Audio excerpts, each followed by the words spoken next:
Welcome to Jasper High School. Tonight, the Jasper Wildcats are in a cross-county rivalry ball game against the Forest Park Rangers. The Wildcats 3-7 on the year against Forest Park, standing at 6-4. Hello, everybody. I'm Craig Schneider, along with Jason Stamm and Jeremy Marcos on the video. And all right, well, Jason, now we're kind of bouncing around as far as the schedule. We played Corydon Central last week, a non-conference game, or Tuesday night, and then now Forest Park tonight.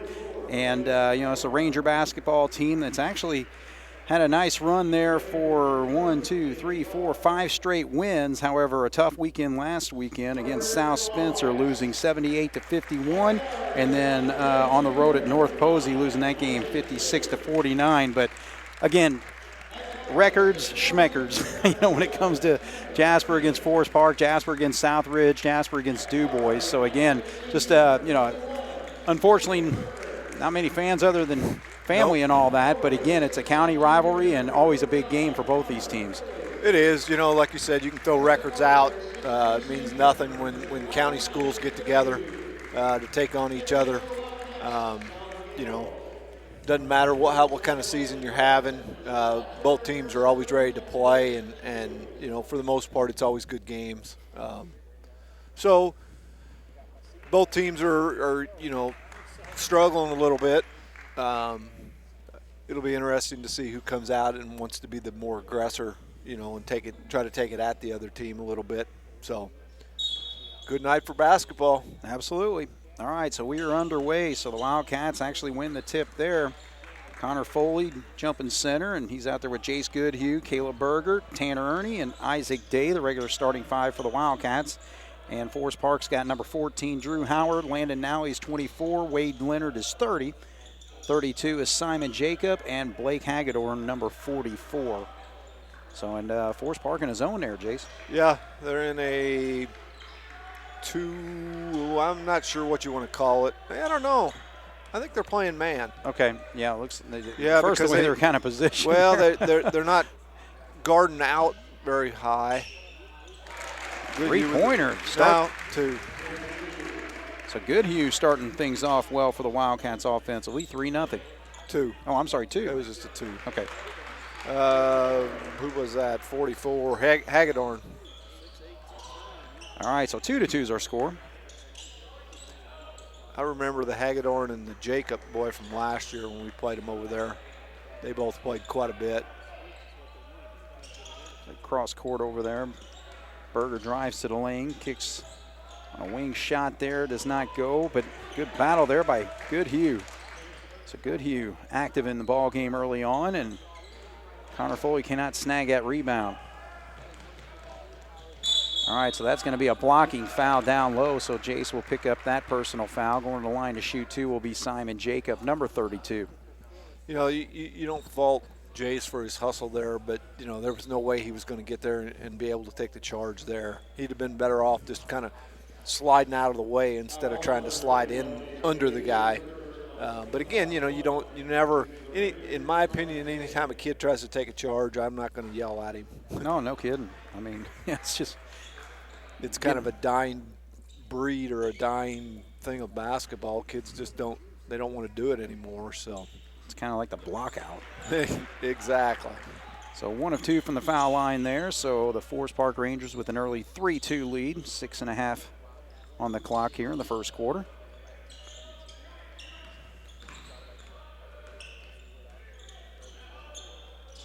Day with it on the wing. He is picked up there by Hagedorn, number 44.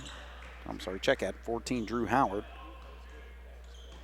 Yeah, Hagedorn and Foley are going to go at it pretty good inside because they're both pretty good size, and they both got some strength behind them. So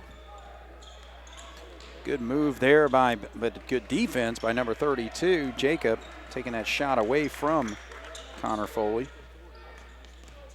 So the Rangers with the basketball, moving around the perimeter there, and backing out is going to be Leonard. He gives it up on the right side. Feed down low. There's the one-on-one battle between the big men.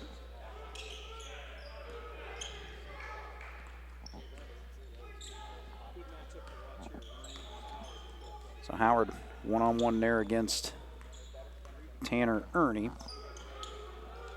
using up some clock on this possession. 5:20 on to go here in the first quarter. 3-2. Rangers lead. Good job by Ernie to knock out away, but then good job by Leonard to get it back. Took it right back, yeah. Leonard thought about the three, did not. All right, so Simon Jacobs going to back things up here. Works off the screen, gets an easy layup on the left side, so. He had a nice little hesitation move. He come off the screen, the defense was there, so he kind of hesitated like he was going to give up on it, and then took off again, and the defense relaxed and let him go right around him. Right. Left open the lane there, so the Rangers with a 5-2 lead with 4:38 to go here in the first quarter.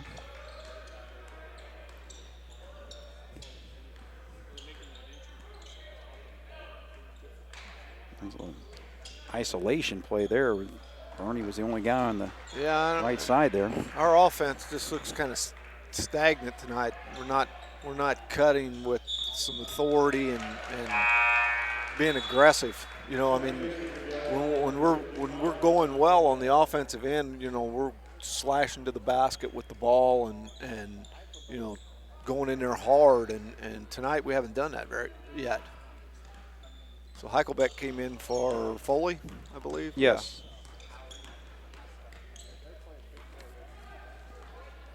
All right, so they tried to feed down low. Good job by Gus to deny that pass going into Hagedorn. Jacob. Jay's going to pick up his second foul. So Heim's going to have to come in and take his spot. All right, so 5-2. 3:56 to go here in the first quarter. Wildcats on the floor right now include Ernie, Day, Berger, Heim, and Heichelbeck. And the Rangers are yet to make a sub here.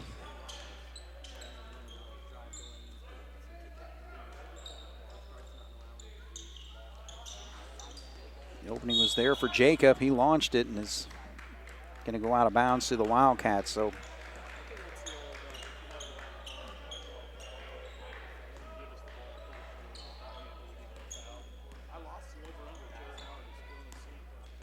all right, so Dave brings it across. Ernie with a nice drive there and gets a good roll to make that drop, and the Wildcats make it a 5-4 ball game. So that's what I was talking about. It got, you know, he did a good job of getting to the basket. All right, so Berger makes a move down low and gets fouled there, so 2 shots will be coming for him. First foul on the Forest Park Rangers. That one's called on Wade Leonard. So a couple subs getting ready to come in as Berger misses the first free throw.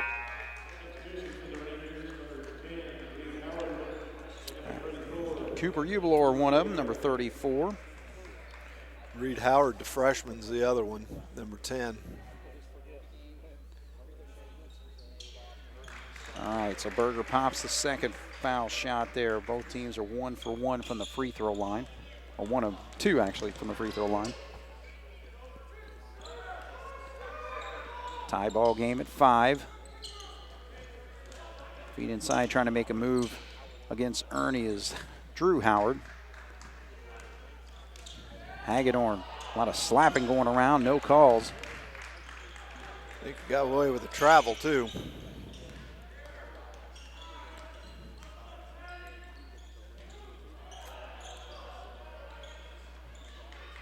Ball gets knocked away. Here come the Rangers. They got a Forest Park got a break there. The ball was going out of bounds and it hit the official. Kept it back in bounds, and that's what led to the fast break the other way for them. All right, so Rangers lead 7-5.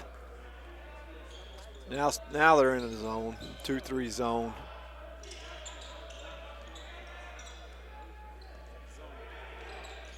Ernie takes advantage of the opportunity, but Gus gets the rebound, cannot get the putback, so now 7-5 still our score, 2:14 to go. Travel. And that is a walk right there by number 34, Cooper Ubelor.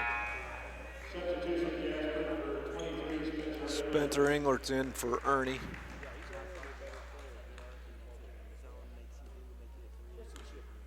All right, so Dave will walk it up. We got 2 minutes to go here in the first quarter. Rangers lead 7-5, facing that 2-3 zone.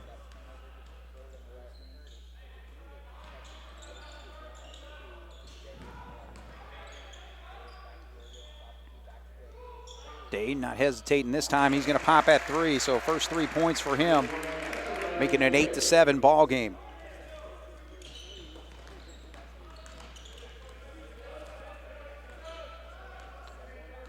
So Cats staying in their man-to-man defense here. Screen set for Spencer, and he backs off of it. Get that lob. Good help there by Day, but there's going to be some contact and a foul down low. Yeah, Day was there, but he was just about a step late getting there when he needed to get there. I don't know who picked that foul up. Gus did. So they could have gave it to either one, I think. So Hagedorn pops the free throw there. He's got 3 points. Foley's in for Heichelbeck. Howard came out for Forest Park. Drew did. Hagedorn gets the roll there.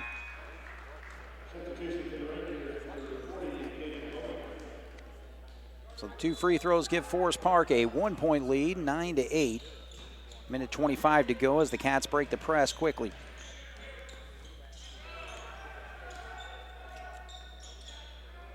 Forest Park back in the man-to-man here.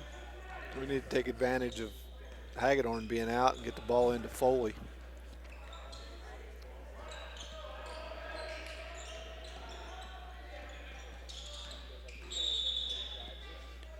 Three seconds on Foley. I was just getting ready to say he's going to have to get out of the lane.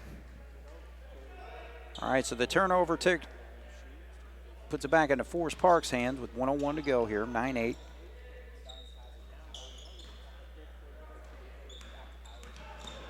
Howard's able to get it over to Leonard. Shot fake down low and puts it up and in. Yeah, Foley had to kind of back off there. He didn't want to get another foul.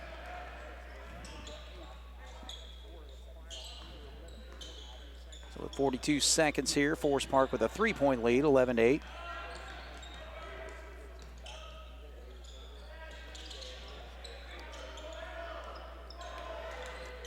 Day drives to the lane, puts it up, in and out.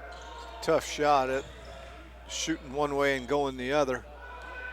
Foley can't put that one up, so we got 21 seconds. Forest Park looking to build on his 3-point lead.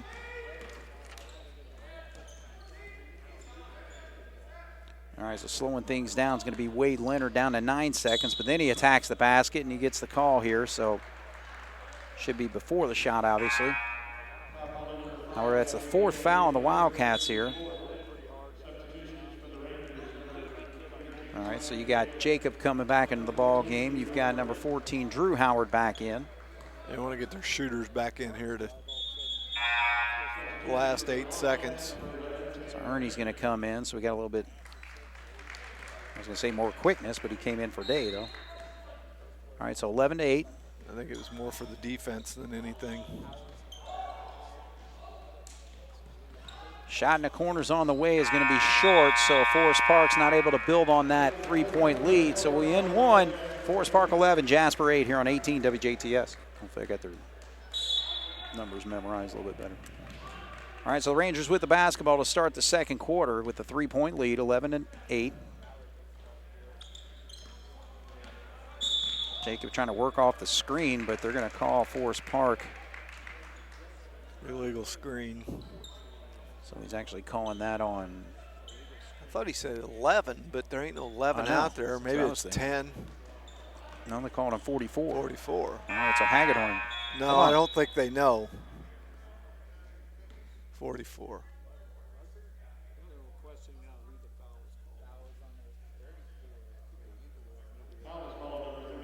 Oh, it's on 34.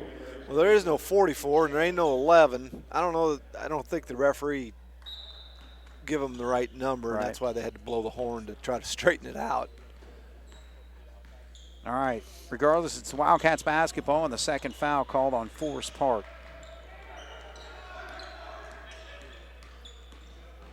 It's a Beekler. How he got away with the travel there, I don't know. Yeah, probably.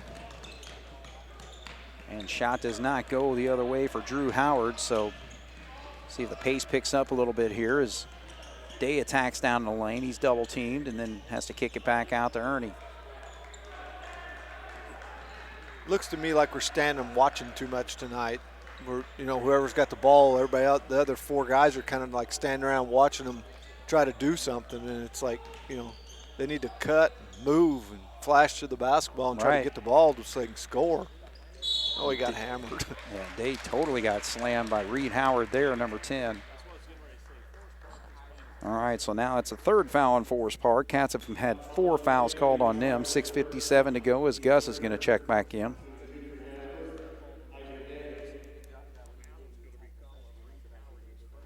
So Day's free throw in and out.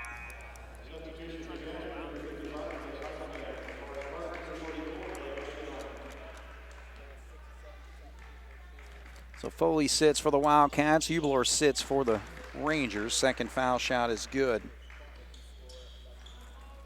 So 11-9 our score. 6:52 to go here, 2nd quarter.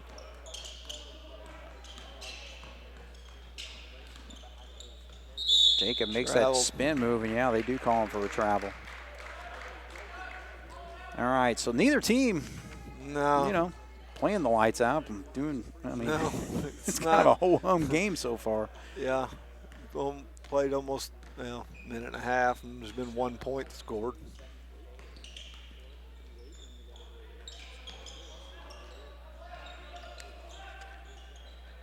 Now they got a mismatch. They got a lot smaller guy trying to guard Gus. Yeah, that's Howard. He's got Gus extended all the way outside the 3-point line.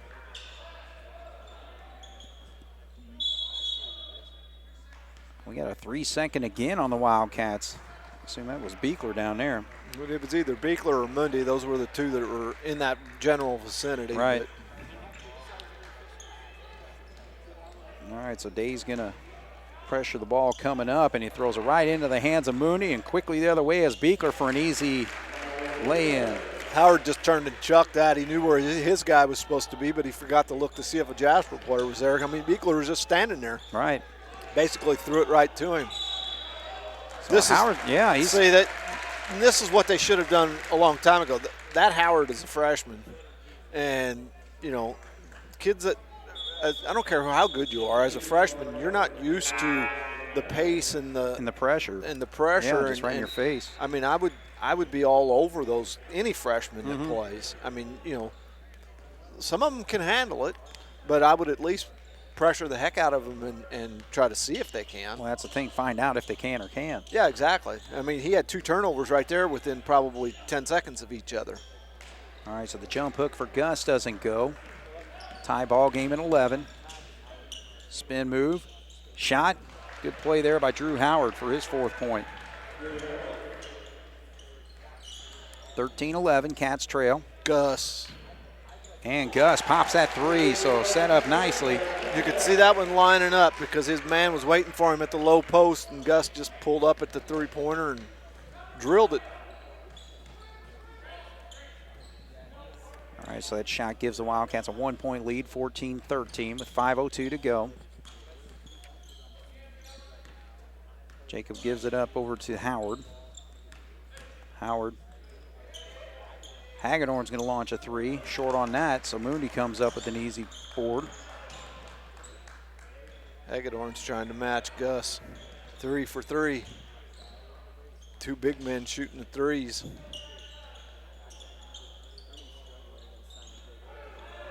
See, we got Ernie's there with the ball, and we got 4 guys on the opposite side of the floor just standing there watching. So he has to dribble over to the other side to get in the action over there.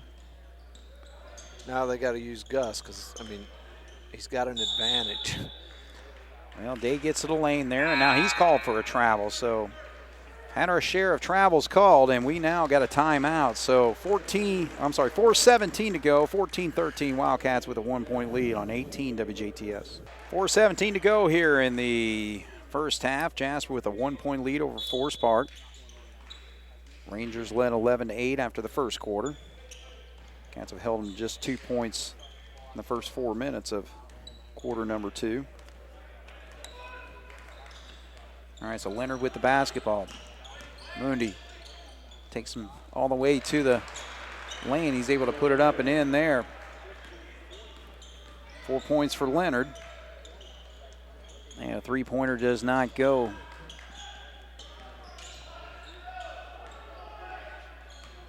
Gus making a move and gets an easy bucket there. So Gus, 5 points for him in the quarter and makes it a 16-15 one-point lead for the Wildcats.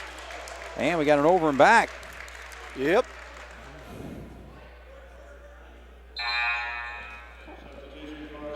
All right, so Cooper Uvalor is going to come into the ball game. Caden Bowman's going to come back in as well.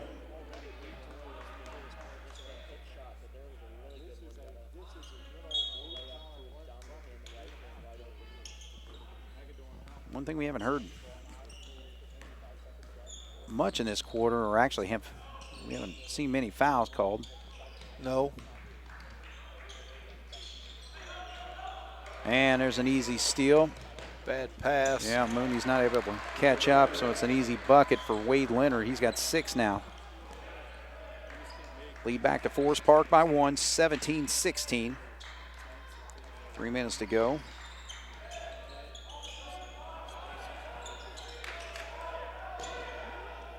Foley lobs it down low, and coming over from the other side to knock that away is number 34, Cooper Uvalor. So I think the officials are going to get together to discuss it, but yeah, they're going to say it actually went off the Wildcats. So I mean, to me, it looked like they could have called a foul, but they obviously didn't do that. Quick break there for Forest Park on the press breaker, and now they're going to call a jump ball. So I said, Ernie. That was a good call. It wasn't a foul, and I mean, you really couldn't let him get by with the steal because they both had the ball at the same time. Right. It was a very short time, but a lot of times you'll see an official make that call as a foul.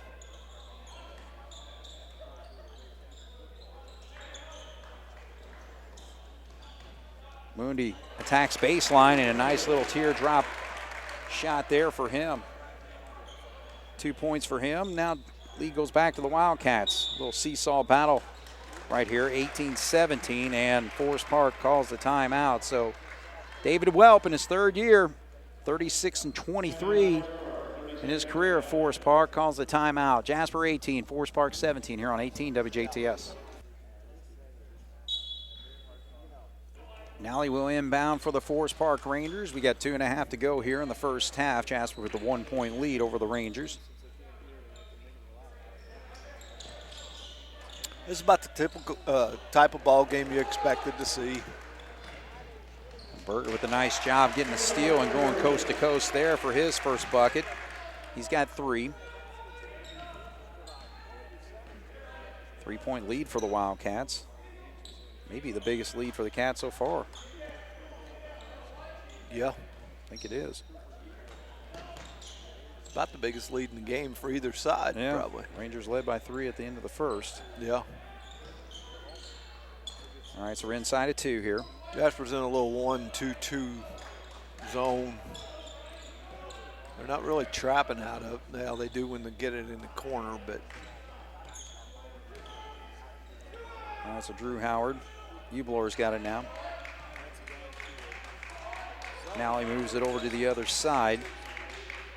Try to pass over there. Good job by Ernie to steal that ball.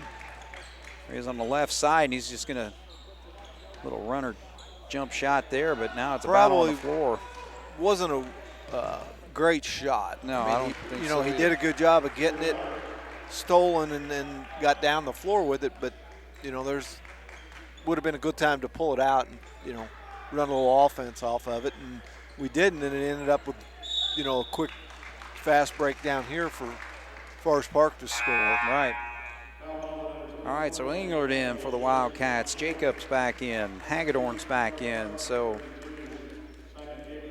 Forest Park pretty well getting most of their regulars out there for the last 59.9 of this first half.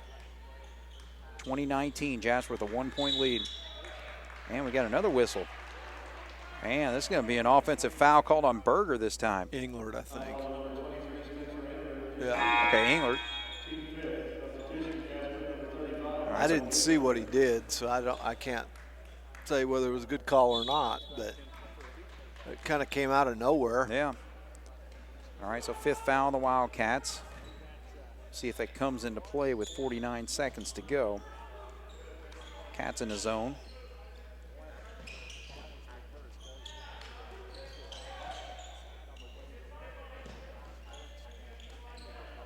Long three-pointer on the way, and it is popped by Leonard. So Leonard's had a good half here. 9 points for him. Gives the Rangers a 2-point lead. 23 seconds to go.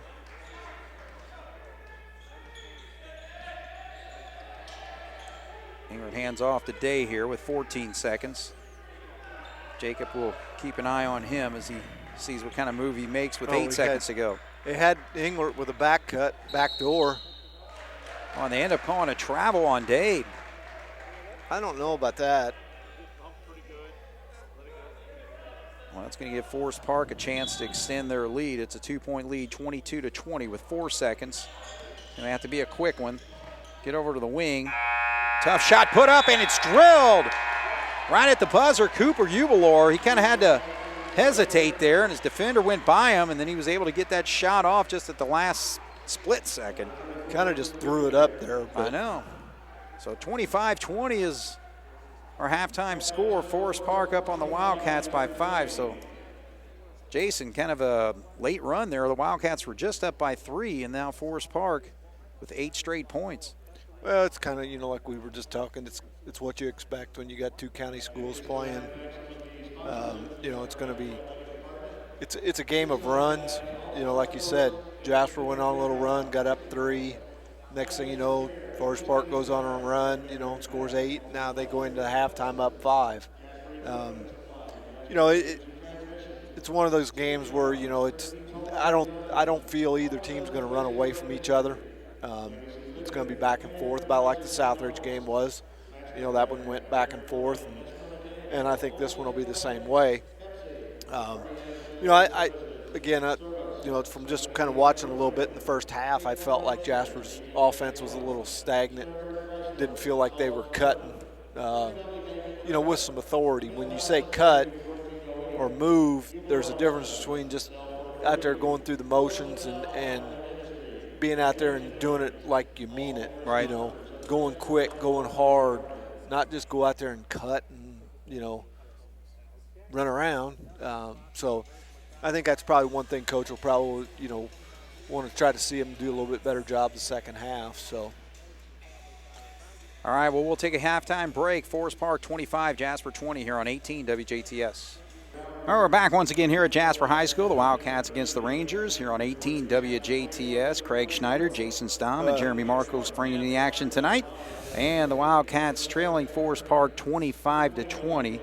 Quick look at the scoring for the Rangers. They are led by Wade Leonard's 9 points.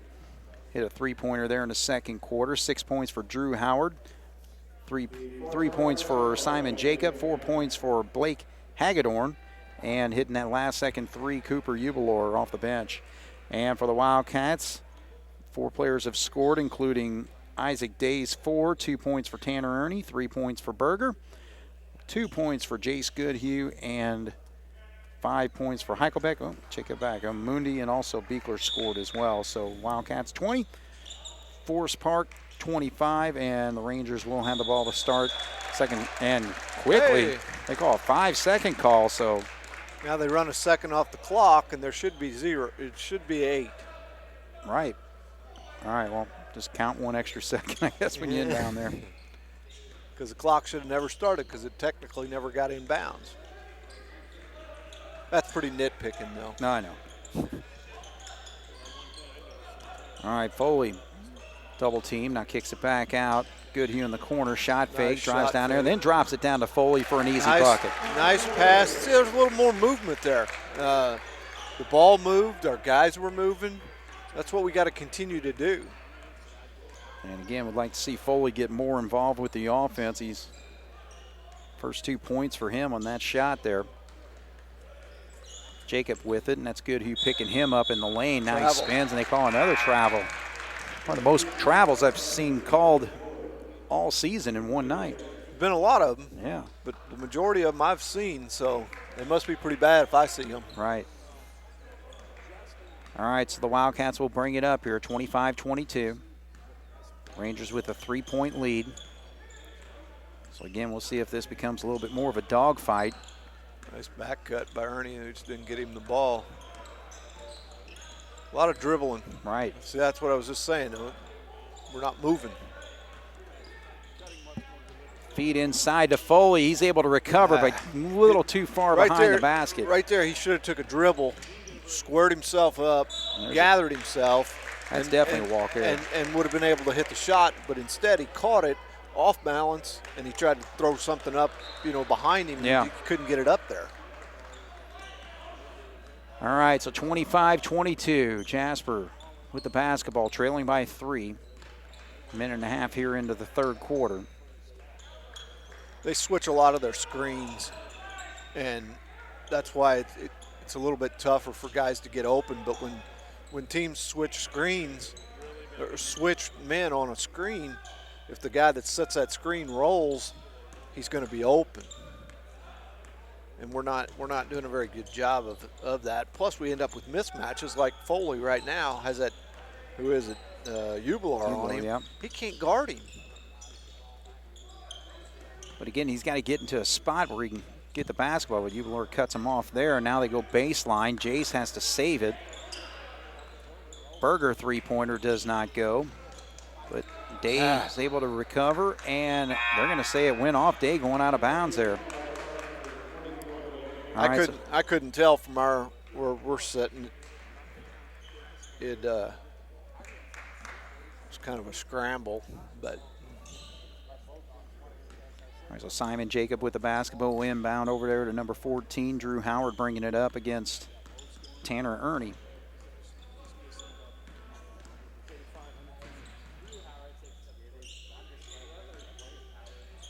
Feed inside to Ubilar, and that's going to be Berger for a little push off. He beat him to the spot. And that's what Caleb was behind him trying to catch up. That's what got him the foul there. Rangers inbound into Jacob. He sees a wide open 16-footer and pops it. I'm not sure what good you kind of let him go after he got the ball in there. That's going to be a foul on Ubilar, I believe. Holding on. He was holding Goodhue down low. So second personal foul on Cooper Ubilar there. One foul whistled on both teams so far here in the second half. Day gets the inbound, now drives against Hagedorn. Yeah, see, that's a mismatch that they got on switching screens again. Goodhue. Berger started to make the cut. So ball goes out of bounds. Forest Park with a 5-point lead gets the basketball back with 5:14 to go, 27-22.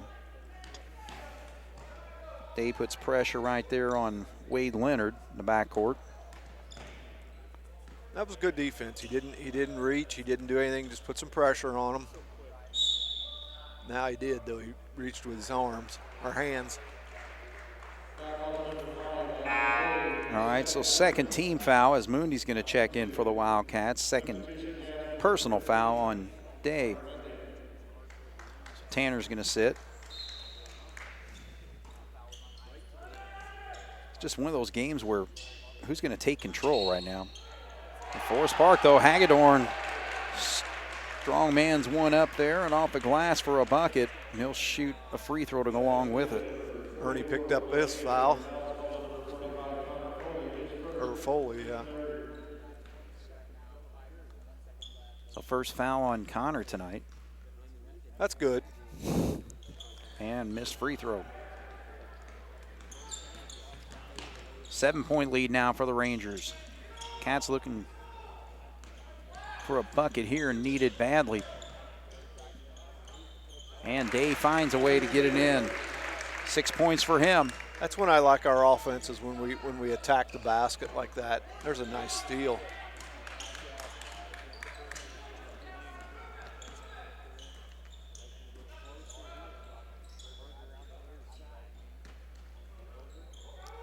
Berger picks up his dribble.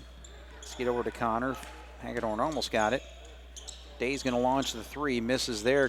Oh, he does get his follow, but misses again. So Day having a little struggle tonight.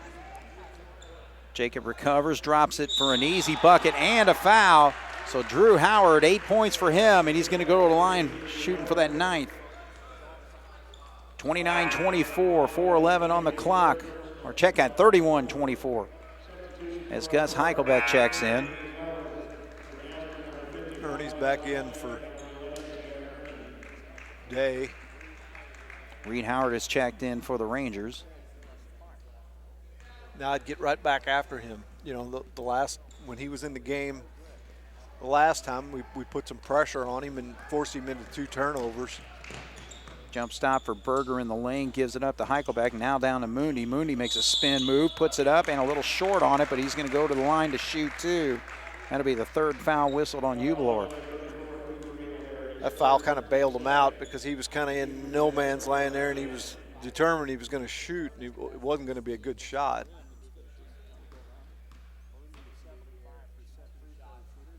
So Mooney pops the first free throw as Heim comes in.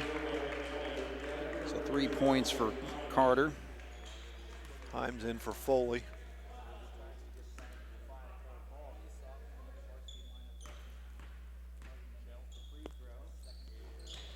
So misses on that second one. 6-point lead for the Rangers. We're inside of 4 here in the 3rd quarter. Drew Howard will drive, make a spin move there. Nice play, but short on the shot, and Berger comes up with it. It's good defense by Ernie. Forced him into a really tough shot. Heim looking for Heichelbeck. Can't get it down to him. Good defense there by Hagedorn to deny that down the post. 31-25. Cats trailing with the basketball. Berger up top. Now this time, Hagedorn is going to be called for the foul as he climbed a little too much on Gus that time. So 3rd foul on Forest Park. Cats will inbound down low. Get it into Gus. Gus makes a little spin move there and kisses it off the glass. So Gus with 7 points. Gus is very good at his spin moves for his size. He stays under control when he does it. He's got a lot of nice inside moves. Rangers with the basketball on a 4-point lead, 2:55 to go, 31-27 as Jacob drives. Good job by Heim to cut that off, and then Berger kicks it out of bounds.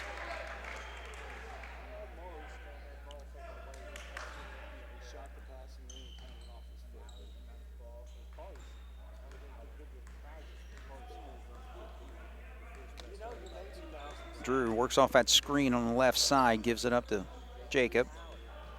Simon will go to the lane, pulls up. Good job by Heim again to cut him off. Now Hagedorn gets a little bit of space on the baseline there and forces Gus into fouling him, so he's going to go to the line to shoot 2.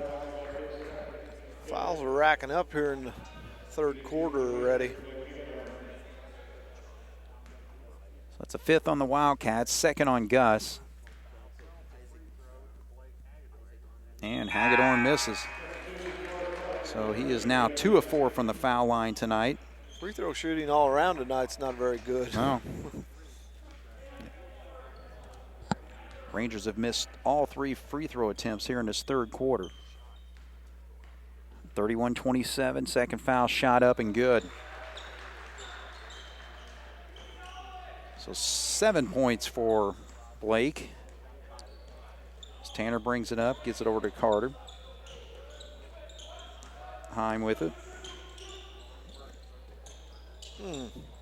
Missed Gus inside there. Get it to him. Just lost the handle of the ball. Kind of took his eye off of it, but Cats luck out and get it right back. 32-27, Forest Park leading the Wildcats by 5 points here with 2:09 to go here in the 3rd. Rangers had an 8-0 run to finish out the 2nd quarter to take a 25-20 lead.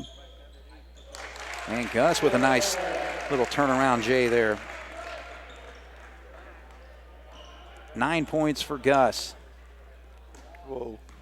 Jacob's able to hang on to that basketball. Almost an over and back. Now Hagedorn with a jump shot does not go. And Heim's going to battle for the rebound, and we get a whistle, and they're going to call a jump ball. I was going to say, I don't know how you can call a foul on that. I don't see how you call a jump ball. I don't either. It's like, let him play it out. Yeah, nobody really had control of the ball. I think the referee kind of blew his whistle, and it was like he didn't know what to do. Right. And we'll just say jump ball. I mean, I even thought one earlier over here where they called a jump ball, and it's like Jasper just took the ball right away. And all right, so Gus, that's 3 on him. And 6 on the Wildcats. So Rangers struggling a little bit from the line tonight, but they may have plenty of opportunities to improve on that. Sure don't want to get them in the bonus in the third quarter already. So 32-29 is a minute 29 left here in the third quarter. Rangers with the lead.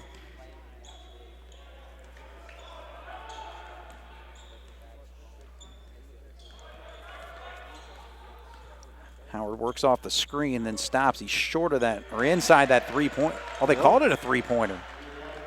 I thought he had a step inside. So Howard's got 11 points for the Rangers. 1 minute to go as Mooney drives there. Picked up by Leonard. Feed into Heim. Heim tries to make a move. Gets good position, and he actually draws the contact, so he'll go to the line to shoot 2. Rangers leading 35-29. We got 51 seconds to go here in the third.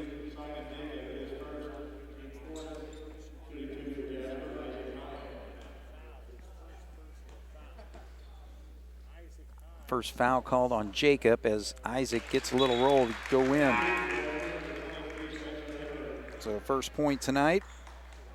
Englert's in for Ernie.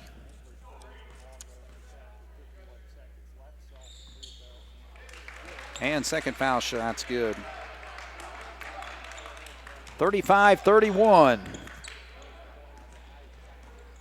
Jacob attacks there. Heim picks him up. And Howard's going to be called for the travel. So, again, they're not letting him have any leeway. Like he might have drug his pivot foot a little bit, but it didn't look that bad. All right, so Day's going to check in. Engler's going to sit down. So Forest Park, 4-point lead with 41.5 to go. Berger's going to bring it up this time. Freshman Howard picks him up.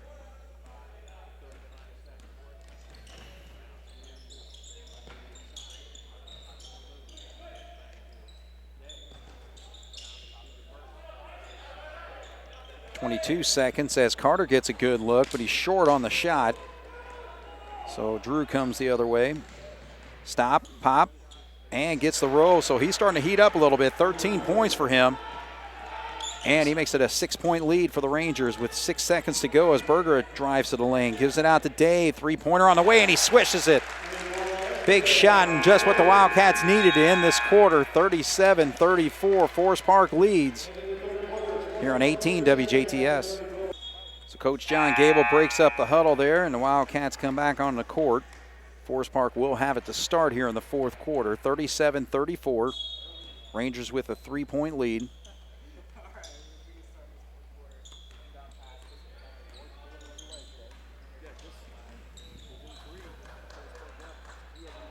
Feed down inside to Bowman, and Gus is able to get it away from him.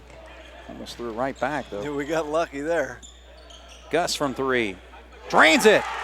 So Gus again. He's got pretty well a green line anytime he can get his hands on it, especially from beyond the arc, and he pops that one for a second one tonight, and that ties the game at 37. They just about come up with a nice little steal there. Right. Kind of Forest Park hangs on to it as Hubler is going to bring it up. Leonard feeds it over there, and too easy for Connor Foley to pick off. To say somebody better help Connor, though. We don't want him bringing the ball up the floor. All right, so Tanner's got it. Isaac now. See, Gus has got a mismatch out there. But with the mismatch he's got right there, I'd rather see him down on the low post block than out behind the 3. I know he can hit it, but too lazy on the pass there by Ernie. So now it leads to an easy bucket for Drew Howard on the other end. Rangers get the lead right back, 39-37, 6:51 to go here, fourth quarter. Throw it in there to Foley. He's got his guy posted. Well, the tough thing for the Cats, we got two big men in the ball game right now, so that kind of forces Gus to play a little bit more out in the perimeter. Now he's trying to post up down low. Yeah, that's what I'm saying. The guy's holding him.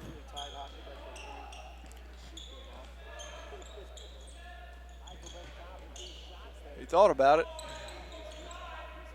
Connor, it's a one-on-one. Good move there on the baseline. Just can't get it to drop, though, but he'll go to the line to shoot, too. But that was just too easy. You got to make that shot. It's a nice move, but you got to finish it. You know, I mean, he made a great move, went baseline, and got a good shot, got a good look at the basket, but just didn't finish it.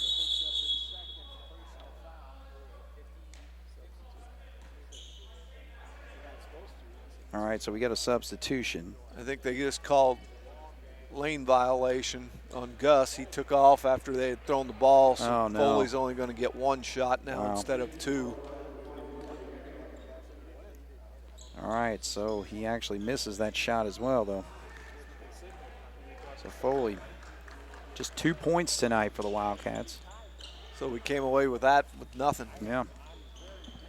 Rangers 2-point lead, 6:05 to go here in the fourth quarter. Jacob drives, stops, pops, high arching shot goes in. Simon Jacob, he's got 7. And John Gable has just got to get things straightened out for this Wildcat team. So 41 for Forest Park, 37 for Jasper here on 18 WJTS. Rangers with a 4-point lead. Gus is going to inbound to Isaac. Drew Howard will wait for him as he gets across the J there.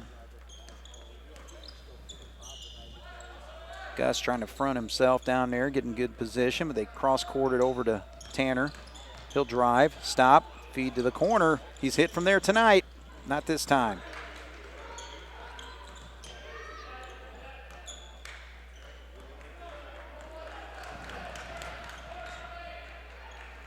All right, so Jason, 5:20 to go. What do we got to do here?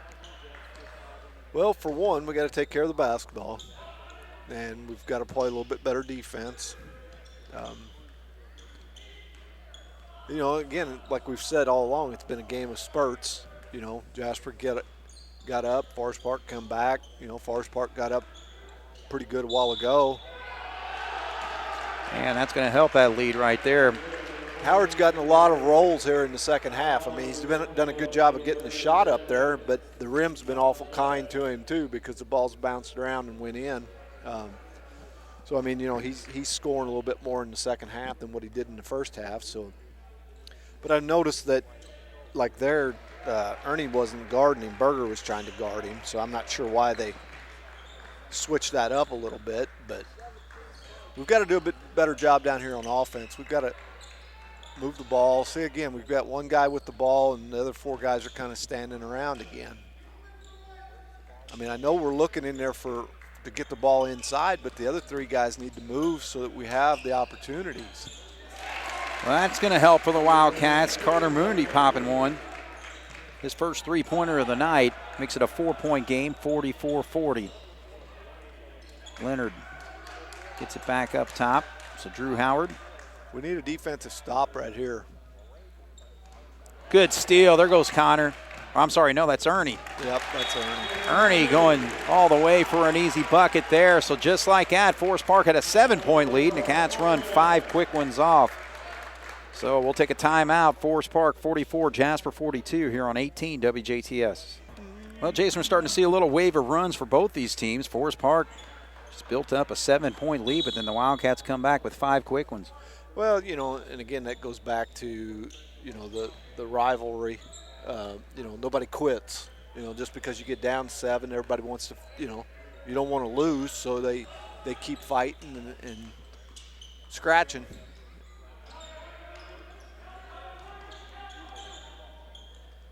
Trying to look for Hagedorn down low. Both teams have done a pretty good job of keeping that post game out. Yeah, they have.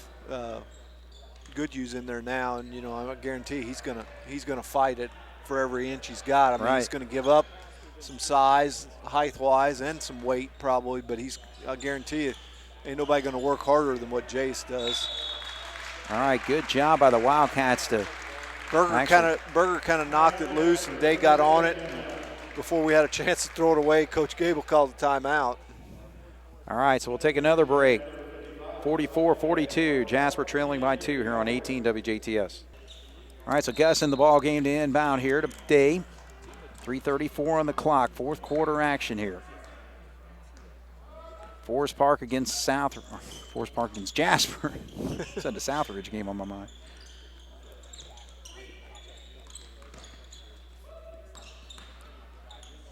Good job by Ernie to find that opening. Again, good little hesitation move. You know, he penetrated towards the seam and hesitated. Defense relaxed, and he kept going. Nice move. All right, we're going to trickle down to the 3-minute mark, tied at 44. Ubelar again, hit that three-pointer to end the first half, misses that one. Ernie goes on to the left side. That could be goaltending. They're gonna have a discussion here. Because the ball was up on the rim or close to it, and all right, so he's actually going to go to both he's officials. Going to talk to both of them. No, they're not going to call it. They're going to give him 2. All right, so I guess they're not going to. You missed it. That's bad. That's the wrong call, because the ball's, anytime the ball's up bouncing around on the rim and somebody touches the rim, it's a goaltending, and that's blatantly or clearly what happened there. Sure. The ball was up there bouncing around, and I don't know who it was, but somebody from Forest Park come flying in there and hit the front of the rim. Yeah.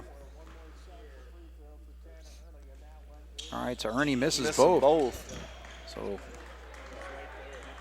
keeps the ball game tied, 44-44 with 2:46 to go. Drew Howard against Isaac Day there.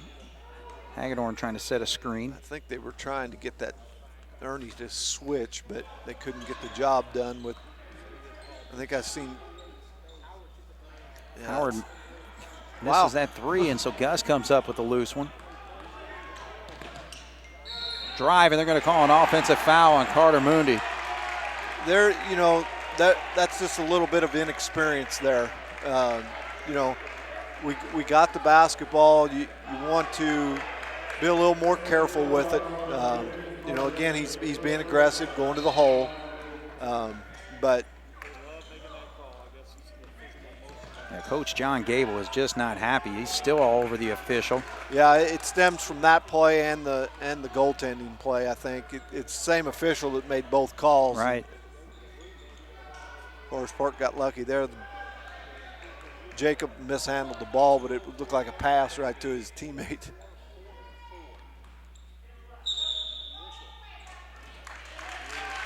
Well, we got an offensive foul called on the 10, I think Rangers she there. said. All right, so that's 7 fouls. That should be a bonus for the Wildcats. Not a player control like that on the offensive end. It's not. Oh, okay. All right, so we are tied up. Jasper with the basketball, minute 52, and we throw it right away. But good job by Berger to knock it out of bounds, because it looked like it was a pretty easy path for Reed Howard. Now Jace is going to come back into the ball game. Howard's going to sit down. Gus is going to sit down for the Wildcats. Still tied at 44, so again, we got a battle right here with minute 47 to go. Both teams have been stuck on 44 for a while, it seems like. Hagedorn. Again, he has not really been able to assert himself offensively tonight. Cats have held him to just 2 field goals, but he's going to go to the line to shoot. I think they got Goodhue for this one. All right, so third on Jace. Gus is going to come back in for offense. And Hagedorn pops that free. So he's hit 4 free throws tonight on 7 attempts. I'll check it. 4 on 6. He's having 7th coming up here. And he hits that one.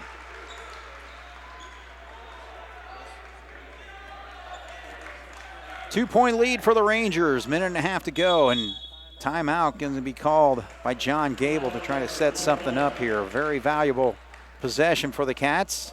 We'll see it when we come back. Rangers up by 2 here on 18 WJTS. Cats with the basketball, trailing by 2. Mooney in the corner. Ernie not going to hesitate. Shoots the 3, does not go though. Howard with the board. So Drew's going to bring it up. We've got to have a defensive stop here. Can't let them get a bucket of any sort here.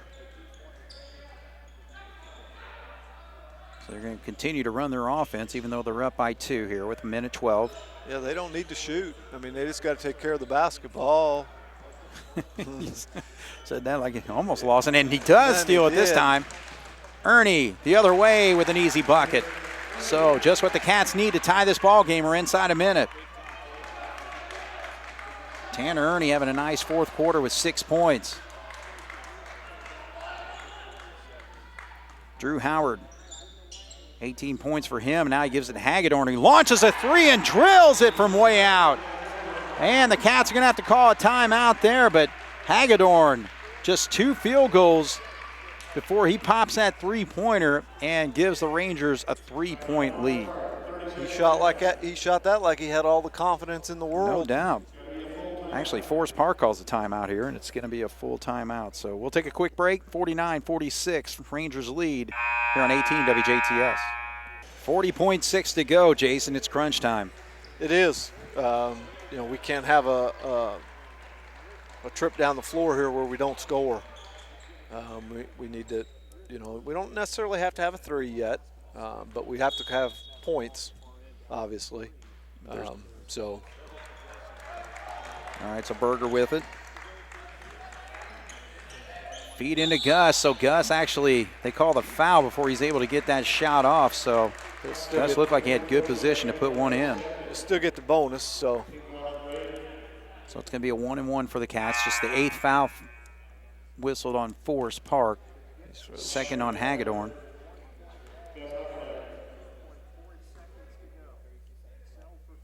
And Gus pops that free throw.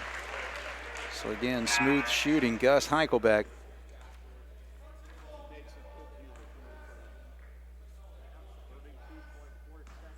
Two-point game. And second shot does not go, though. Oh, now they were so right there. They were so quick on the jump balls early, and right there they had that opportunity again, and they let that one go. Yeah. All right, so the foul's whistled, and this is actually double bonus time. Yeah. So 10th foul on the Cats, even though it's Tanner's first. So we got 28.6 to go, Rangers. And they pulled Goodhue back. They won't put him in for defensive ends because we'll end up on offense, so he leaves Gus in. So Simon Jacob hits this one. It's going to make it a 2-possession game. 50-47, and he misses. So opportunity for the Cats here, though. Time running out with 25 seconds, and John Gable's wanting to make sure his team understands what's going on here. Full timeout. All right, so it's going to be a full. Let's take our break. 50-47, Rangers up by 3 here on 18 WJTS. All right, Jason, we got 24 seconds, trailing by 3. Yeah, it'll be interesting to see what we come out of the timeout with. Obviously down 3, you can't wait, for the last second shot. You got to take the first available and try to get it up there quick. The situation depends on where the ball falls. Now Gus again, quick shot, and he drills it just like he did against Southridge a couple weeks ago. It's the exact same play that they ran that night. So Gus, third 3-pointer, makes it a tie ball game. We're down to 5 seconds. Howard gets to the lane, shot up by Hagedorn, in and out. Oh man, what a sequence there for the Rangers to close things out, but we're going to go to overtime. But man, Howard got to the lane where he's hit some shots tonight, and then a follow by Hagedorn doesn't go. But Man, what a shot by Gus Heichelbeck down here, Jason. Explain what happened there. You know, it was the exact same play that they ran against Southridge, and I'm really shocked that it worked just from this, the way film is nowadays. You know, I mean, it's out there immediately. Yeah. So I'm surprised that they didn't pick up on that. Right. You know, and talk about it in the huddle when coming out. Hey, you know, here's what's going to look. Now, you know, from watching that play, Gus is probably like the second or third option out of the play. Right. So I don't think it's one where, you know, everybody expects him to shoot it right away. You know, they're looking at these other options, but it's still part of that play. Sure. And we were fortunate enough that, you know, Gus was open again and just you know, drilled it. He's hit 2 huge shots, the same shot, you know, against both county schools. So it's a great shot. And like you said, down there then on the other end, you know, Howard did what he's been doing, getting to the basket. His ball rolled around, didn't go in, and Hagedorn got the rebound. You know, and what was funny, and I'm glad, but there was a lot of banging and everything else down there, and the referees, the officials just kind of let it play out. And that's what you need to do in that situation.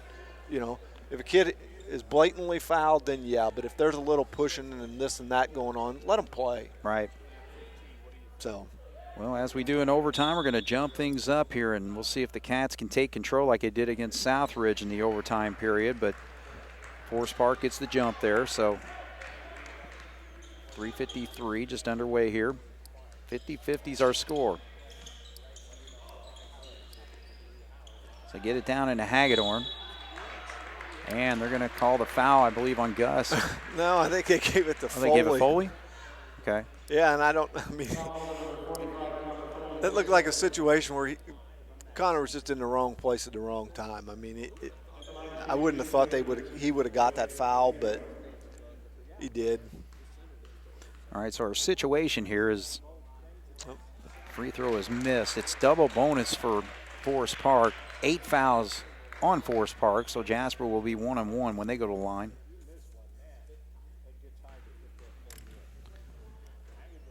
And Hagedorn pops that one. So 1 of 2 on that trip there. We're in overtime, 1-point lead for the Rangers. We got here with the 3-point shot hit by Gus Heichelbeck. Feed down into Foley, and he strongly takes it up and in. That could have and probably should have happened more often tonight. I mean, when you get Gus and Connor out there together, that's a handful for a defense to try to guard. Right. And I like this lineup that we've got out there. It can be a handful to guard. Oh, huge three-pointer hit there by Simon Jacob. Yeah, that was kind of out of nowhere. I mean, he hasn't really shot the ball out there all night. He didn't hesitate. He got it and put it up. Rangers with a 2-point lead now with 2:51 on the clock, 54-52. Get it to him. Gus, spin move off the glass, so Gus is feeling it right now. Yeah, and they got to get him the ball. I mean, he was open 2 or 3 seconds there, and, you know, we looked at him but didn't throw it to him, and we got to get it to him. So 18 points for Heichelbeck. Tie ball game at 54. So a game that was kind of at a lazy pace, I thought, in the first half has really picked up here in this fourth quarter and overtime period, obviously. Ubelor left alone. Can't get that one to go, and Tanner comes down with the board. Coming up on 2 minutes to go as Day has it. Work the inside again. Right there, he's wide open. He's got to take that strong. Look at the move. Good job, and he draws the contact. Foul is going to be called on Leonard. But you're exactly right. Connor Foley, too much of a weapon not to be utilized, and he's got 2 big buckets here in the overtime period. Jasper with a 2-point lead. They don't have somebody in there that can guard both of those guys. Yeah, because that was basically, I think, a help with Leonard trying to pick up down low. Yeah, I don't know what happened there, but he was wide open. Foley, though, cannot hit the free throw. Free throws are going to be crucial in this basketball game, I believe. 56-54 with 1:52 to go. Now you just got to play good defense here. Simon drives there. Oh my goodness, almost had that shot go in. What a play by him, but he will go to the line to shoot too. I didn't know how he even got that shot off.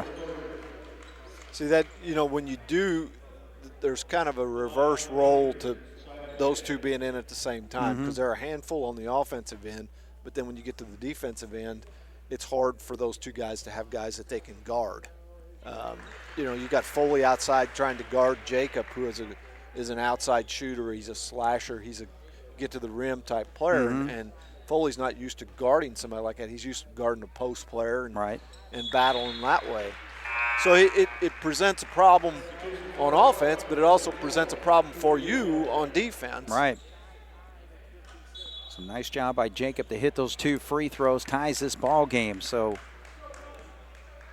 we're in overtime with 1:39 to go, and now John Gable wants to call the timeout. So we'll take a break, catch our breath here. Tied Cats against the Rangers here on 18 WJTS. Coach John Gable sets his team up for this last 1 minute and 38 seconds, tied at 56. Gus Heichelbeck leading the Wildcats in scoring with 18 points will inbound. We need to be patient here. Look inside. Look at your 2 big guys in there. Right there. Oh, they missed him. Tanner at the top of the key. Be patient. You don't have to be in a hurry. Right there, yes.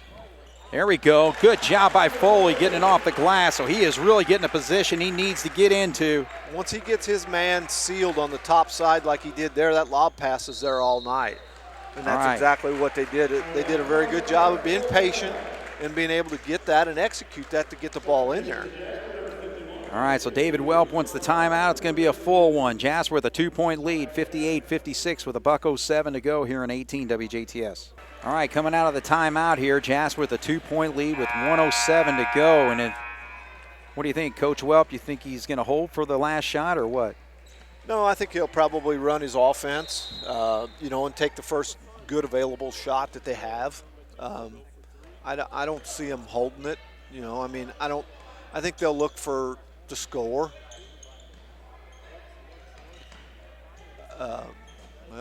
Simon Jacob way short on the 3. That was a quick one. I don't. To me, that's not a good shot on their part. Now we just need to be patient. We don't need to shoot the basketball. We just need to take care of it. But the thing is, that's been a trouble for the Wildcats in some ball games. If I was Coach Gable, I'd call, and he did. I don't know. I would have called timeout, and I'd get my best ball handlers in there. Yeah. Yeah, both teams, though, only have 1 timeout left, though. Well, that's true. So Berger's going to step to the line. It's like any game in overtime. Most of the time it comes down to free throws, and that's where we're at in this stage. You hit your free throws, you're going to win this game. You don't, you leave the door wide open. You do. Berger again shooting just 60% from the line. Now even if 6 of 10. So he hasn't been in the line many times this year. If you hit this one, it's still a 1-possession game. So. And he misses both. And they said he stepped out of bounds. So great good hustle there, though. Yeah, great hustle. All right, situation, 2-point lead for the Wildcats. Forest Park with the basketball. And we got 36 seconds to go as Drew Howard, who's led this team with 18 points tonight, brings it up. So now Tanner needs to not let him get the ball back. Don't let Howard have it back. Because this is what he's going to do. He's going to want to shake and bake and do all that stuff. Tanner, nice job cutting that off. Oh, boy, he missed Leonard underneath. Yeah, he did. Berger lost his man. Yeah, Welp's like, hey, man, if you guys aren't going to get something going here, we got to call a timeout and set this up. So, all right, 14.4 to go, Jason. 2-point lead for the Cats. There's a lot of different ways coaches can play this. From Jasper's standpoint, you can come out of this timeout with a new defense totally. You can come out in some type of zone. You can come out into a trapping defense, where they make a pass, and just put them in scramble mode. But when you do that, you also open everything up for a possible layup, right? Or a possible easy shot. So, most of the time as a coach, you will say, okay, let's just lock down. Let's just play straight up man to man. make them beat you with a shot. Don't let them, beat you on a back cut or something like that. Make them hit a shot to tie it, or hopefully not win it. But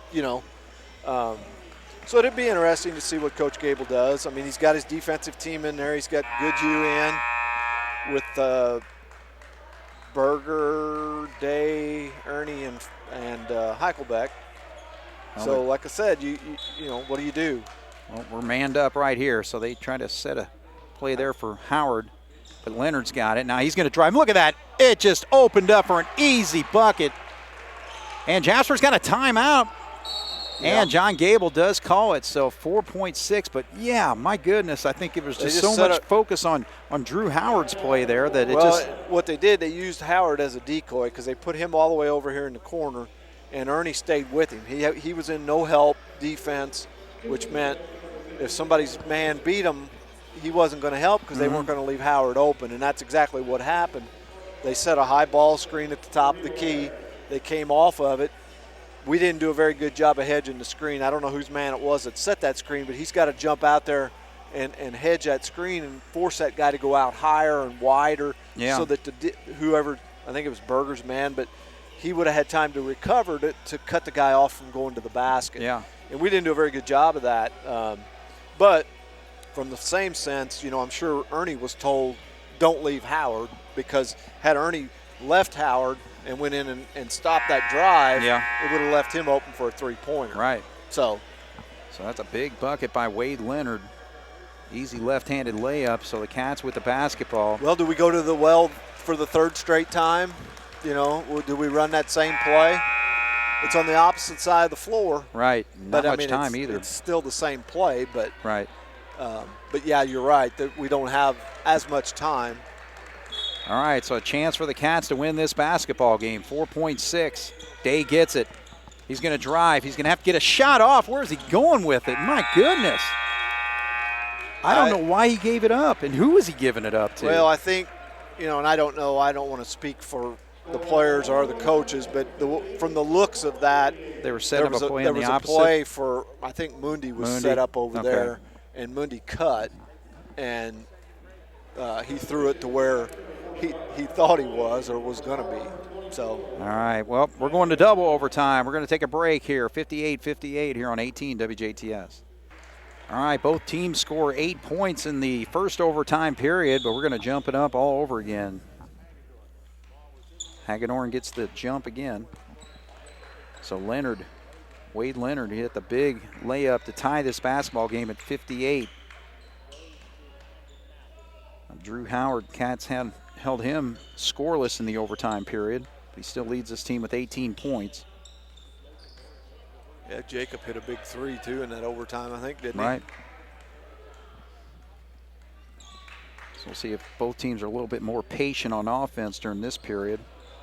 So far, Forest Park has used up about half a minute, and now there's a steal, and that's going to be a foul on Forest Park. 14, yes. Yeah.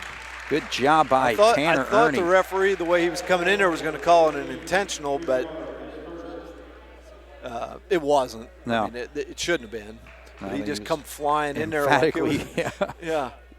And, I mean, it was. I felt like it was the right call because, I mean, Ernie had the steal, and it looked like Howard came from behind and tried to grab the ball and actually grabbed his arm, I think.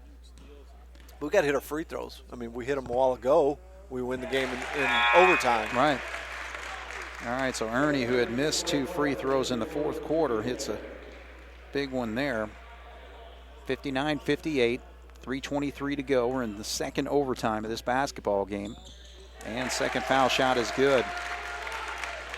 So 2 for 2 for Tanner Ernie. 60-58 quickly as Howard, and Berger gets in position. See what they call. No, they're going to say. They called a block.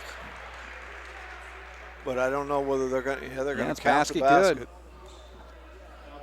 So Drew Howard, as I mentioned, held scoreless in the first overtime period, gets a big bucket there to tie it and has a chance to give the Rangers a 1-point lead, but he misses. So both teams not sealing it at the line. I'm not sure what the free throw percentage is tonight, but it's not, I mean, both teams. Right. It's not very good. So Ernie's going to have to back up there. We need to get a little better spacing so that we give Gus some room in there. There's a foul on Jacob. Well, I don't know who they're going to call it on. They could have got either one of them, I think. Now they call on 34, so Ubler is going to get it. So, but still 2 free throws for Gus. 2 shots from here on out for everybody, so Gus gets the roll. 2 for 3 so far tonight for him.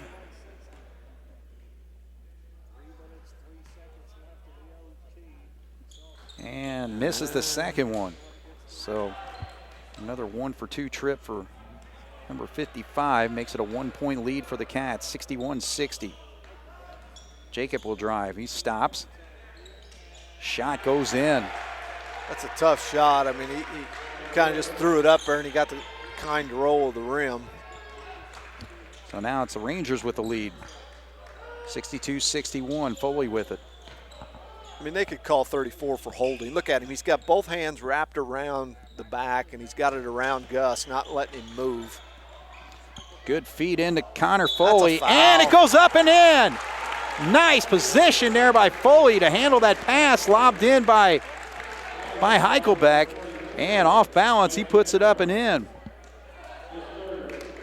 So Foley, 10 points for him, but he's yet to hit a free throw tonight. He's got to hit one here. I was going to say, this would be a nice free throw to hit here. Nope. So he is 0 for 4 on the night. 1-point lead for the Cats. Drew Howard goes down. He can't get it. Good rebound there by Heichelbeck. He gives it right back, though. Too high off the glass, though, and Cats come down with it. Now we're going to have a foul here as Berger got popped in the head there. So getting a little physical here for the Cats, and they're actually checking Berger's eye. Maybe he might have a little. Well.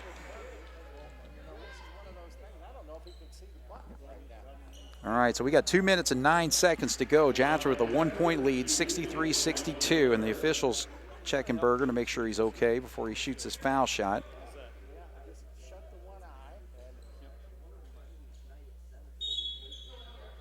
All right, they're going to call a injury timeout here. I don't know if he wears contacts or something. I don't know if that might be the problem.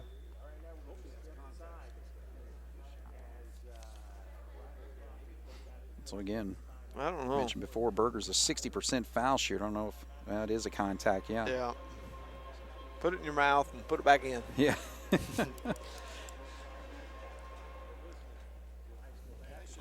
All right, so Jason, here we are with 2:09 to go. 1-point lead for the Cats here.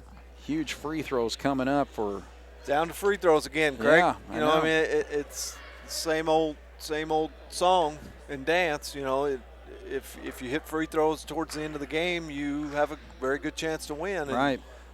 You know, both teams have struggled a little bit with it. Jasper more so than anybody probably, but you know, you got a 1-point lead with 2 minutes 9 seconds left. So you know, need to hit these 2 and go play good defense. All right, so Berger on the free. First one goes through, so that's big. And he was 1 for 4 prior to that, now 2 for 5. And he gets the other one to go, so 2 big free throws to make it a 3-point lead now. 65-62, 2:08 on the clock. Drew Howard's going to bring it up. 20 points for him tonight. Oh. He does not hesitate again as Simon Jacob. He hit one earlier. It was kind of that same play, because it was shot in the same position. Now we just need to be patient. You know, if we can get the ball inside, throw it in there. If not, just work it around the outside. Still plenty of time though with 1:43, so the Cats are going to work their offense. You're not in the mode to hold the ball. You're in the mode to work it for a good shot, cut, move, pass. She's got the 5-second count going, and then she stops it. Nope, and John Gable calls timeout, though. Yeah, because I was watching the official there, and she was about ready to call a 5-second, I think. All right, let's take a break. 1:30 to go. 3-point lead for the Cats here on 18 WJTS. Yep. We snuck Mundy in the game here for Foley. All right, so he's going to inbound. So I would look for him to not necessarily shoot this, but to be able to handle the ball and, if they're going to foul somebody. But I was just going to say, you've got to. Just gave it away. And an easy bucket the other way, so it's a 1-point game now. You've got a guy in there that doesn't have experience, in a varsity game at crunch time like this. And not that many of these guys do, but at least some of them are, a little bit older. Right. Upperclassmen. So that's the price you pay sometimes for that. But all right, so we're inside a minute. It's a 1-point game for the Cats. Now they're going to work the corners now. Simon Jacob all over Day. Jasper doesn't have a timeout, so if we get in trouble, we're done because we can't call it. Right. So. All right. So Isaac. I don't look for them to, Ooh. Oh, Hagedorn fouls Gus. I'm okay with that. Sounded like they were trying to get to Mundy to try to get him up there, which Carter's a good shooter. Mm-hmm. His free throw percentage ain't the best, but for a good shooter. Well, Gus is having a struggle with the free throw Gus line. misses that one, so it doesn't matter what your statistics are. It's what do you do for me lately? Right. And he misses both. So Gus has missed his last 3 free throws. To win it on a 2. They got 1 timeout. But Howard drives, and he's actually going to go to the line and shoot 2 now. And again, you got to remember, Jasper doesn't have their timeout left anymore. So, make or miss here, we've got to either, protect the ball and go to the free throw line, or we got to come down and score without a timeout. All right, so Howard's going to step up. He's missed a few free throws tonight. But he gets that one to go, so that ties it.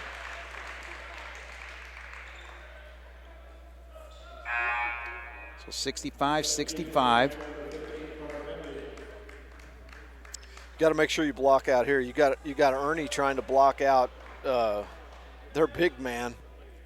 That kind of scares me. 2 clutch free throws hit by Howard. He's got 6 points in this overtime period, 24 in the ball game. See, now you got to run a play, and you got to trust that you're going to get it right because you don't have a timeout to call to set anything. Right. All right, so we got 20 seconds on the clock as he brings it across.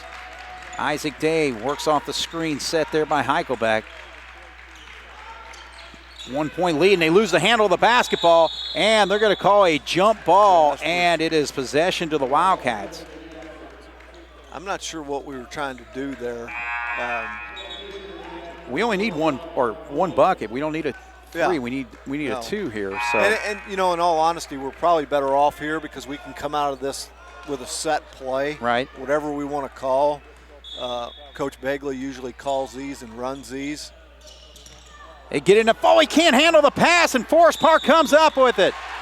Oh, man, Foley had an opening there, but I don't think he was quite expecting it, or just his timing was off, but, boy, it just went right through. It did. It went right between his hands. Oh, boy, that was a point-blank shot that he's been hitting here in this second half, actually in the overtime period.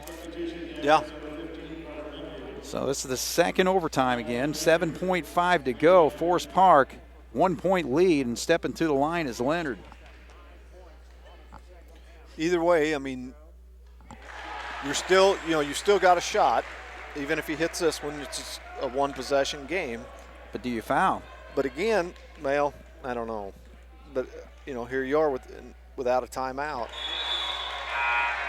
All right, so Forest Park subs. All right, 7.5. It's a 3-point lead for Forest Park. 68-65. So they're setting up their 3-point shooters out. 6 seconds. It's got to be a 3. Gus launches it in and out this time. And Forest Park is going to pull off a big win over the Jasper Wildcats. 68-65 in double overtime. Oh man, that's the look you wanted, Jason. It was, it was it was contested a little bit, but you know it did everything but go in. I know. But you know, again, we shouldn't have been in this position. You know, we didn't execute when we needed to, and we let them, you know, turnovers, missed free throws. Yeah. You know, you can just go down the line of things that went awry, and you know, it hurts because it's a county rival. But other than that, I mean, you know, it's another game. You know, from that standpoint, you know, as a coach, you look at it and think, you know, did we get better tonight? Did we do anything different, do it better?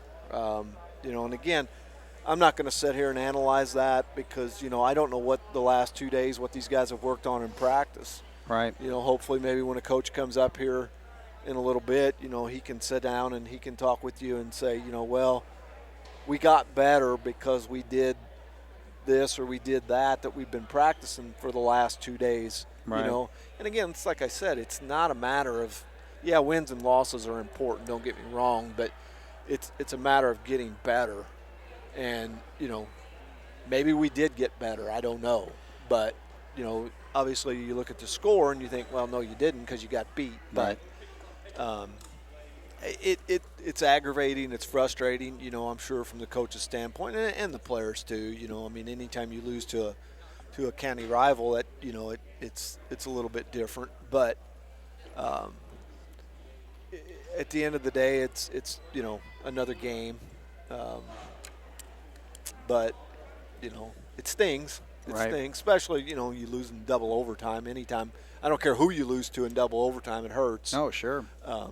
But that just makes it a little bit, you know, a little worse when it is a county rival. But I don't know. You know, I just heard Coach Gobert say that Forest Park had 24 turnovers. You know. Wow. Yeah. And you I'm know, sure we had our share too. I'm sure we were right there too. You know, with close to that number. Right. You know, and yeah, I know you played basically an extra quarter, but still, that's too many. You know, Right.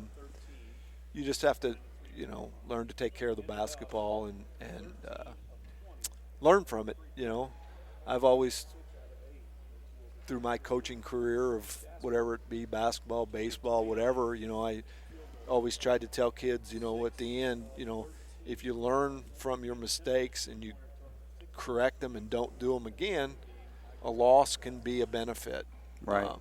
You know, 12 of 26, I heard Coach Gobert say for Jasper at the free throw line. 12 of 26, that's not even 50%. I have to figure that up. I mean, you know, That's Heikelbeck missed those two. He was 1 of 4 there in the overtime period. Well, 12 of 26. Okay, so if you hit 60%, you win the game. Right. You know, and 60% in high school basketball is nothing. I mean, we teach our sixth graders that's our goal, is to hit 60% in the sixth grade. Yeah. So we shoot less than 50 in a high school basketball game. That's not very good. No, not at all. No. Coming into tonight, we were 62% from the foul line. Which that's you know, got a long way to go too. Right. But I don't know. You know, you just have to regroup. It's a short time. You know, I'm sure they'll be in here tomorrow morning, doing some walkthroughs and some things. Because again, you got to improve on the court again tomorrow night. Yeah. You know, and we've talked about that for the last week or so. You know, you don't have time to set and dwell. You know, you got to come right back out here tomorrow night. And if you're not ready to play, you know, and I don't know what Harrison's record is, but Harrison's always got a couple good athletes. Oh yeah. You know, they're going to come in here loose. They don't care. You know, they don't care that they're playing Jasper. Not like Forest Park tonight. You know, this was probably one of the games they had circled on their schedule. Right. You know, Harrison, they don't. It's just another game to them. Yeah. So if you don't come out ready to play tomorrow night, they're going to put a knot on your head. And you know, again, you know, we talked about it on the way home from Washington last week. You know, you just, in this part of the schedule we're in, you have no time to correct mistakes in practice. No. You know, they had 2 days of practice, Wednesday and Thursday, and they're out here now. You play tomorrow, you have Monday to practice, and then you play Tuesday. You know, I mean, your practice times are just way down. You know, and that's nobody's fault. Right. It's just the way the schedule works out this year. But it's hard. It's hard to correct mistakes when you can't work on them and practice them. Yeah. Now, the free throw shooting, they could be out here. They could come in here tomorrow morning for 2 hours and shoot free throws on their own. You know, there's no reason that we shouldn't and couldn't improve that. Right. So I don't know. There was some mistakes we made at crucial points. You know, that were turnovers that we, you know, just. I think part of it is, you know, lack of varsity experience. Mm-hmm. You know, and granted, you know, they're gaining that by playing, but I'm talking varsity experience at crunch time. Right. You know, we don't have much. Mm-hmm. You know, I mean, outside of Berger, none of these guys have been in the varsity game at the end of it. Right. You know, right. Berger's the only one that's had that. So, you know, I mean, you're halfway through the season or close to it, so you know you can just about start throwing that out the window. Right. You know, it's time for somebody to step up and say, "I'm going to be the man when I need to be." Yeah. So, well, you know, again, we had some heroics in this ball game. I mean, on both sides of the court. I mean, obviously Gus Heichelbeck hitting the big three-pointer to send it to overtime, and then you know, there was a big shot that Wade Leonard hit, driving to the basket to send it to the second overtime. And then, you know, Forest Park was just 10-7 better than the Wildcats in that double overtime, and that's the difference there. Yeah, it was. But, you know, again, it goes down to free throw shooting. If you shoot better from the free throw line, you never even end up in this position. Right. You know, so I'm sure, you know, that coaches will have, you know, something good to say, you know, I don't want to say good to say, but they'll have some input into, you know, what they – some insight and perspective. Yeah, because like I said, you know, we can sit up here and try to analyze and do all we want, but unless you're with these guys day in and day out at practice and around them, you know, and you know what you expect them to do. Right. And, you know, we don't do that. So, I mean, it's not fair for us to sit up here and try to speculate on a lot of that stuff. So you just, you know, it stinks. But all right, well, Forest Park with a huge win tonight, double overtime, 68-65 over the Jasper Wildcats. So we'll have one of the coaches to come up here and give us their thoughts shortly. So we'll take a break here on 18 WJTS. We're back once again here. Coach Jason Albrand to break down things. Double overtime loss to the Forest Park Rangers, 68-65. What are your thoughts, man? Disappointing. You know, we thought, as you know, as a group, as a staff, that we, you know, kind of like the Washington game, kind of just let one get away that we should have won. And at some point, we got to find a way to close games. We can't, you know, we just keep getting in our own way. You know, we go on a nice little run. We'll play really well for a 3-minute stretch and do some really good things, and then it's like we just, you know, we catch our breath and we sit back and get on our heels, and then in the meantime, the other team goes on a 10-0 run, and we turn the ball over, and we gotta, I guess we gotta grow up. You know, we gotta grow up and realize that if you're gonna win basketball games, you got to play, you know, 32 good minutes of basketball, not 16 or 18 or 20 or whatever it might be. I mean, you know, tonight, 20 turnovers. 11 of 25 from the foul line. I mean, you got to be really, really good to beat anybody.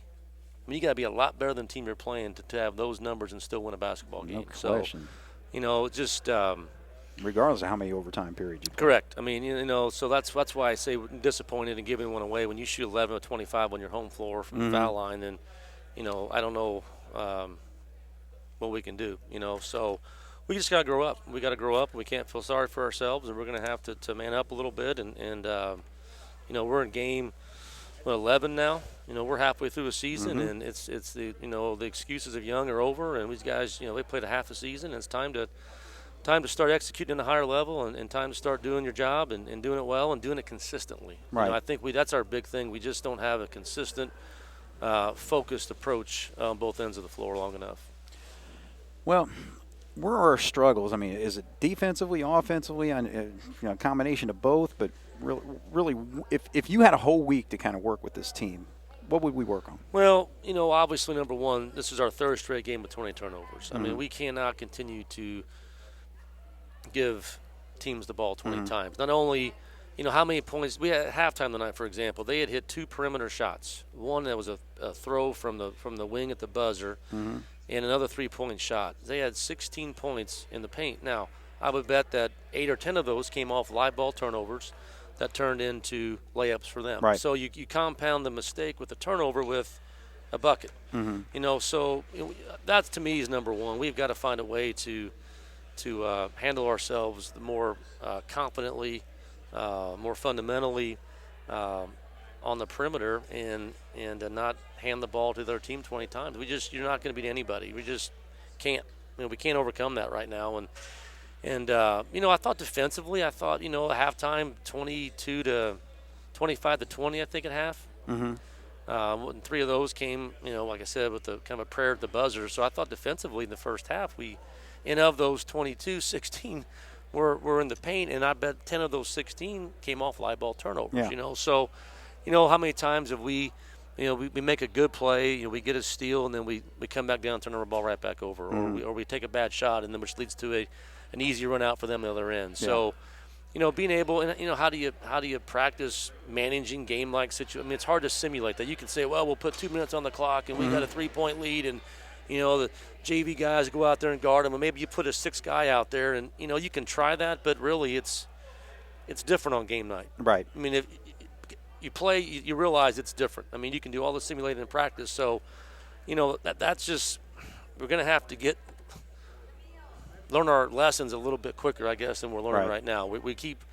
like I said, we keep getting our own way. I mean, we'll do a good thing, then we come about with the dumb thing, and then we're breaking even.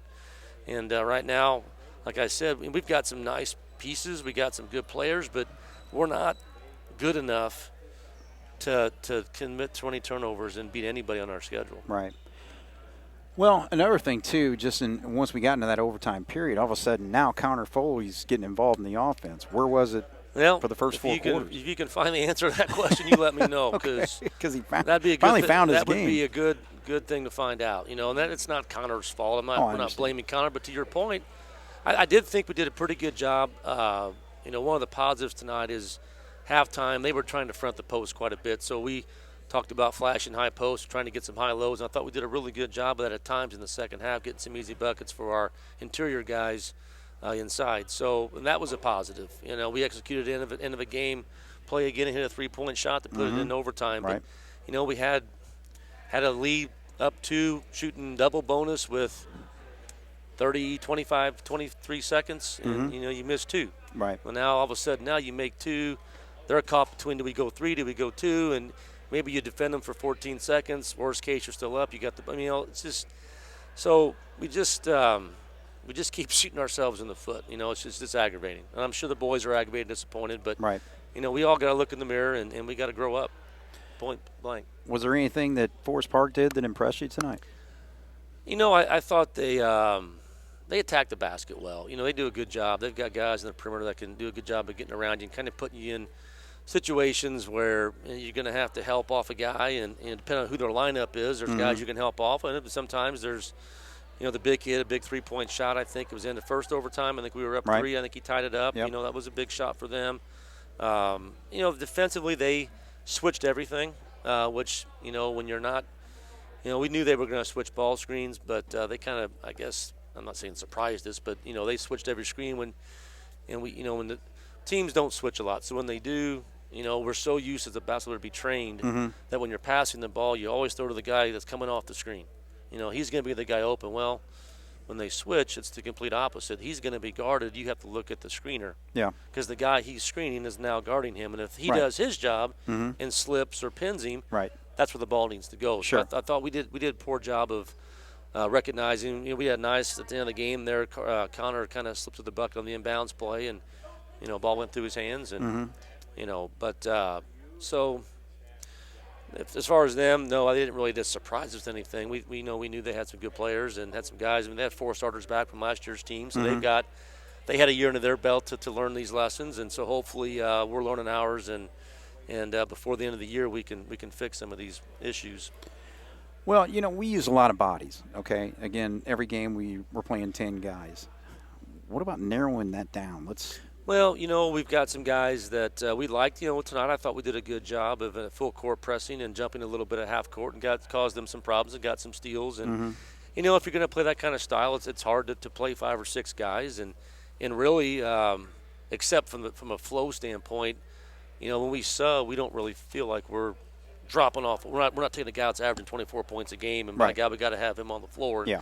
And Isaac Day probably of everybody, just because he, from a ball handling standpoint, is a guy that we got to have out there more than most guys. But we're trying to, build experience and trying to let that depth, and sometimes you have to go through some pains and some frustration to get those guys to learn lessons. So I think, you'll see as the year goes on, it's kind of the point now where it's time to crap or get off the pot. If you like tonight, Connor started the game and probably wasn't as focused as we needed him to be, and he came out right away. He sat for quite a while. So I think, and if you don't sub early in the year and get guys experience, it's hard to then say, well, come sit down, we're going to put a guy in the game that's played 3 minutes in the last 2 games. So not that we're taking a guy out for just screwing around, but you got to holding people more accountable, I guess, is where I'm getting at. If you're not ready to go, there's guys on the bench that are going to come out there and do the job, and hopefully when you get your turn like Connor did tonight, the encouraging thing was he went back in.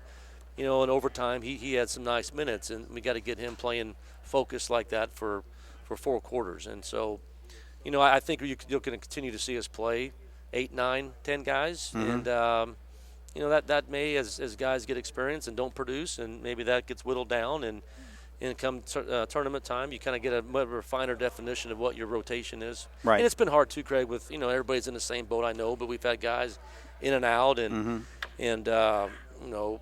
COVID and sitting ass. It's for that too. It's hard to get in the flow. So to give these guys a fair chance, you got to get them out there and see what they can do. And they're all inexperienced, except for Caleb Berger. Tanner and Isaac and Jace played a little last year, but maybe 6-7 minutes a game. So, but like I said, it's time to move past the inexperience, and it's time to grow up a little bit and start getting the job done. Yeah.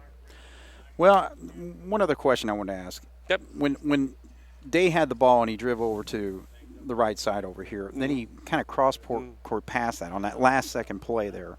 Explain what the play was. Well, the play was we were supposed to get a cross screen and have our big come off the opposite block and roll in there. And if they were fronting or playing on the top side, then Isaac has the option to beat, kind of like pin him high, then beat your guy and go. And they pushed him off the block, and he was probably more at the volleyball line, and there wasn't much spacing in there. And Isaac needs to know you can't catch a ball with 4.6, take 2 dribbles, and then pass to somebody else in time for a shot. Right. So, there again, getting back to, in-game situations and in the moment, can you have the wherewithal to realize, okay, I got to catch this ball and take 1 dribble and feed the post, or I'm going to have to see it's not there and make a couple quick moves, moves, and shoot and see what happens. Yeah. And so that was the play. It was trying to get the ball. And so actually we were trying to get Gus on a cross screen and pin from the inbounding play. We ran it at the end of first overtime or sometime in the 4th quarter, little triangle side of bounds play, and I think Carter Mooney popped to the wing, and we had him inside. So we knew they were going to switch that screen, and so we were trying to get from the inbound guy to make that pass. Okay. And we didn't get it in there, but then Isaac flashed, and that's where, like I said, he was going to turn the corner or try to find a guy inside. So we were down, I think, 1. So at that point, you try to, draw contact, but what it meant to be tonight, I guess. All right, well, Jason, I'm going to let you go. It was a tough night, Craig. and I know we got we got another big one tomorrow night against Harrison. We do. Coming in. Harrison's another. They're going to come in here, and they're about 500. They've got a couple guys back from last year's team. They took us out in the sectional, and they're gonna be athletic, and I don't think they've shot the ball real well consistently from the arc. So. If they're hitting shots from the arc, it's going to be, it's one of those pick your poison kind of games. They've got a couple. The Ringo inside's about 6'5", 6'6", and he's been 3-year starter, and And so he's a load inside, so you got to kind of, do we stop the penetration in the inside game and force him to make some couple shots? And then tomorrow night we're going to have to take care of the basketball again. That's going to be, until we can do that, that's going to be a story that we're going to have to problem we're going to have to fix in order for us to turn things around. All right, well, we'll be here for it. All right, appreciate it, All right, Craig. thank you, Jason. Jason Allbrand, tough interview, obviously, whenever we had a ball game like tonight. But, hey, Forest Park just 3 points better than the Jasper Wildcats in double overtime tonight. So 68-65. Quick rundown of the scoring here. They were led by Drew Howard. Big night for him, 24 points. Actually, 4 players in double figures for the Rangers. 15 points for Simon Jacob, 13 points for Wade Leonard, and 13 points for Blake Hagedorn. 3 points off the bench. That was a three-pointer hit right at the buzzer in the end of the first half by Cooper Ubelor. So 68 points for the Rangers. Cats 65, led by Heichelbeck's 19. 10 points for Foley, 10 points for Tanner Ernie, 9 points for Day. Berger with 5. So all, except for Ernie Englert, 9 out of the 10 Wildcat players scored tonight. Heim with 2, 6 points for Mundi, Beekler with 2, Goodhue with 2. So 68-65, double overtime win for the Forest Park Rangers over the Wildcats. They have improved to 7-4 on the season, and the Wildcats dropped to 3-8. And Cats back here tonight, or tomorrow night, against the Evansville Harrison Warriors. And Forest Park, next ball game is the 26th next week against Washington. So for Jason Stamm and for Jeremy Marcos on the video, this is Craig Schneider. Cats fall to Forest Park 68-65 here on 18 WJTS. Good night.